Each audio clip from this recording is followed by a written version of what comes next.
Hola, ¿qué tal? Bienvenidos de nuevo a nuestro programa Jan Daffer. Una vez más nos encontramos aquí hablando sobre temas de la historia en la educación de México, con la ayuda de mis compañeros Fernando Albarrán, Karen Castro y Daniela García Molina. Empecemos.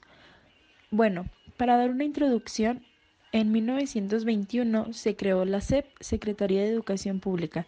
También existían las escuelas de artes y oficios, como los comerciales e industriales.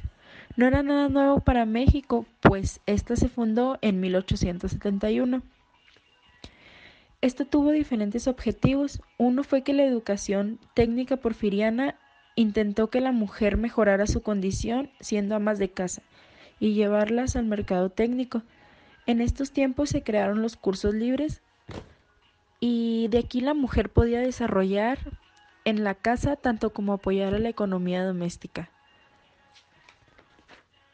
Hoy en día las mujeres tienen la libertad de escoger una carrera que quieran desarrollar y son libres de cursar lo que ellas quieran. Al contrario, durante este tiempo, las mujeres el tipo de carreras y cursos que tomaban las enseñaban a cómo ser unas amas de casa de mejor calidad.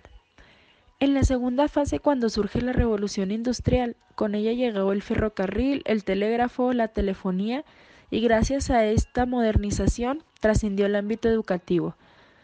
Bueno, algunas de las carreras que se tenían en estas escuelas era la teneduría de libros, secretaría, trabajadora social y ama de casa. Los cursos eran como sombrerería, bordado a mano, economía doméstica, la puericultura, que es el cuidado de los niños, y la fotografía. Muy buenas tardes. Hoy yo les hablaré un poco sobre la educación de la mujer. Hoy en día las respuestas a la situación educativa se han basado en procesos educativos, rituales escolares y en la política del aula. Pues también en esta gran corriente de la historia social de la educación que se está desarrollando sobre la mujer en el ámbito educativo, ya que se hizo patente con una gran presencia en el encuentro nacional. Un encuentro nacional que se llevó a cabo en Guadalajara en el año 1996 con una mesa acerca de los actores educativos en la que se presentaron ponencias sobre la mujer. En el año 1988 se llevó a cabo el Congreso Iberoamericano de Historia de la Educación Latinoamérica, donde se organizó una mesa de trabajo denominada Mujer, Educación y Sociedad, la cual, pues por medio de ello, las mujeres han avanzado, al igual que, pues hemos tenido un, unos buenos trabajos, y nos tratan igual que a los hombres, ya que antes, pues nada más se dedicaban a estudiar. Luego, en los siglos XIX y XX, la temática giró en torno de las escuelas de las niñas, los saberes y aprendizajes para mujeres.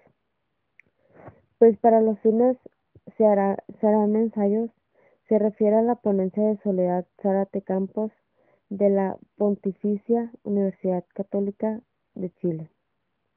En el segundo, pues se hablará de Magnolia Aristizábal, en donde los mensajes dirigidos a las mujeres serán en un periodo de libertad de enseñanza. Y en tercer lugar, de Eliana Muñoz, que nos hablará de la educación de la mujer en Iberoamérica. En cuanto a esto, pues cada uno de ellos creó un tema importante para hablar sobre la mujer, lo cual pues se llevó a cabo, como bien dice, en Iberoamérica. En cuanto a los estudios acerca de la educación técnica de México, pues podemos observar que existen muy pocos trabajos, ya que pues muchos no tienen alguna carrera terminada, etcétera. También por último, un segundo grupo de escritos está formado por parte de la legislación con la que se institucionalizó con educación. Gracias. Hola, les habla Denise García y les diré sobre una parte de la lectura. Los decimonónicos eran los que decían la necesidad de dar educación, así podría haber más trabajadores con un buen nivel para la población. Esto era refiriéndose solo para los hombres. En sus discursos nunca mencionaron a las mujeres, incluso en los documentos que salieron a la luz después de 1871, que fue el mismo año que se creó la Escuela de Artes y Oficios para Señoritas. Pero no olvidemos que durante el Porfiriato se dio un gran impulso en la industrialización del país, ya que la instrucción de artes y oficios se empezó a transformar en enseñanza técnica. Algunas cosas y fechas importantes que nos habla esta lectura es que en 1999 María Campos realizó una investigación acerca de la Escuela de Artes y Oficios para Mujeres en el periodo de 1871 a 1932. Quiere decir que desde que inició la escuela hasta su cierre. Recordemos que dio su cierre con las reformas a la educación técnica y a la creación de la Escuela Politécnica Nacional en el año 1932. Morena Botello intentó hacer una reconstrucción desde el último tercio del siglo XIX, lo cual denominó la Escuela del Proletariado. En este estudio analiza el proceso educativo en su contexto socioeconómico. María de los Ángeles Rodríguez, desde la presidencia decanato del Instituto Politécnico Nacional, realizó estudios históricos de esa institución y sus escuelas. En 1988 publicó junto con Max Kronwall un texto sobre los primeros 50 años del Instituto Politécnico Nacional, cuyas siglas son IPN. Rodríguez ha logrado analizar los procesos de tal forma que constituyen en excelentes materiales, en los cuales se puede partir para realizar estudios sociales de la educación técnica en México.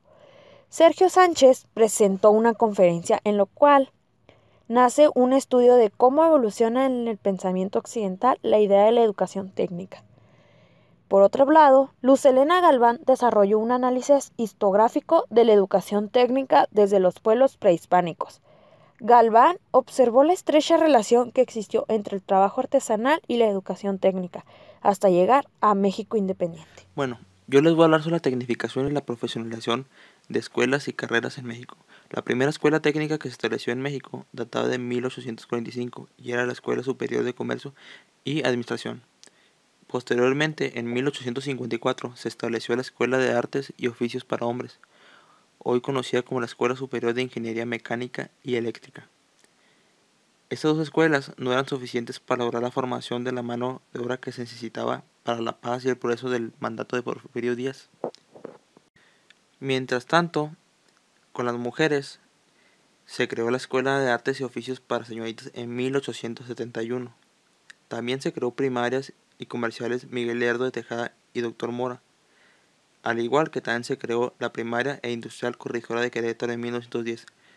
También hubo otras escuelas técnicas en diferentes estados del país que ofrecieron ingenierías, formación secretarial, contabilidad y administración.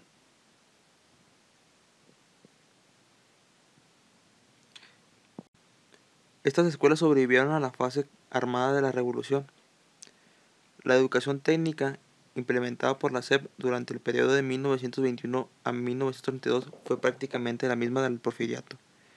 En el año 1915, el presidente Carranza creó la Dirección de Enseñanza Técnica, Industrial y Comercial, y fue a lo largo de 1920 que el sistema se modificó paulatinamente y conservaría su sentido sexista y preservó división de escuelas para cada sexo. Asimismo, se crearon escuelas técnicas, industriales y comerciales para todo el país, pero se cuidó la distinción en escuelas para hombres y mujeres. Para las mujeres se pensaba que la mujer no podía desempeñar en los mismos campos que el hombre, como en ingeniería, construcción, industria eléctrica o petrolera.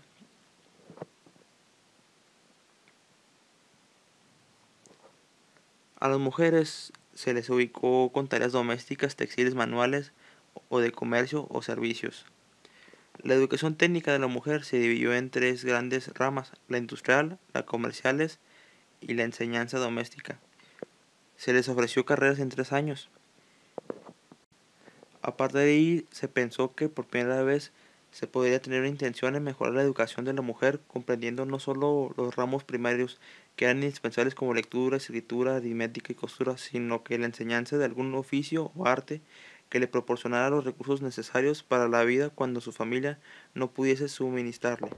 Para llegar a una conclusión de este tema, es que hubo diferentes escuelas como la escuela doméstica, que era una escuela muy cara porque los alimentos que enseñaban a preparar ahí no te iban a alcanzar en tu hogar. Se fundó una escuela también que esta se adaptaba al nivel económico de las personas de bajo estatus social. Las enseñaban a hacer alimentos que pudieran cocinar en su casa. Otro tema muy importante fue sobre la innovación educativa. Esta surge en los paseos escolares durante el Porfiriato. Se llevó a cabo gracias a la práctica de gimnasia, ejercicios militares, trabajo manual, la higiene en la escuela y la realización de paseos escolares. Esto se hizo para desarrollar su destreza natural. Se buscaba que los niños fueran capaces de explorar, descubrir y experimentar por sí mismos con la naturaleza, para así adquirir nuevos conocimientos. Esto es solo una pequeña parte de toda la historia de México. Esperemos y sea de su agrado y no olviden dejarnos su like.